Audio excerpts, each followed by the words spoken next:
తమిళనాట భారీ క్రేజ్ ఉన్న హీరోయిన్ నయనతార. తమిళంలోనే కాదు, తెలుగు, కన్నడ, మలయాళంలో కూడా నయన క్రేజ్ గురించి ప్రత్యేకంగా చెప్పనక్కర్లేదు. ఇప్పటికే తెలుగు, తమిళ, మలయాళ ఇండస్ట్రీలో స్టార్ హీరోల సరసన ఆడిపడింది నయన్. లేడీ ఓరియంటెడ్ సినిమాల్లో కూడా సత్తా చాటింది. ఇక అధిక పారితోషికం తీసుకుంటున్న హీరోయిన్లో కూడా భారీ రికార్డు సాధించింది నయనతార.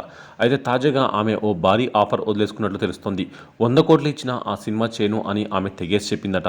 తమిళ హీరో, ప్రముఖ వ్యాపారవేత్త అరుళ్ శరవణన్తో నటించనని నయనతార చెప్పినట్లు ఓ న్యూస్ వైరల్ అవుతుంది. 50 ఏళ్లు దాటిన తర్వాత హీరోగా ఎంటర్ అయ్యాడు శరవణన్. బిజినెస్ మ్యాన్గా కోట్లు సంపాదించిన ఆయన 2002లో వచ్చిన ది లెజెండ్ సినిమాతో హీరోగా ఎంటర్ అయ్యాడు. ఈ ఏజ్లో హీరోగా ఎంట్రీ ఇచ్చి అందరికీ షాక్ ఇచ్చాడు.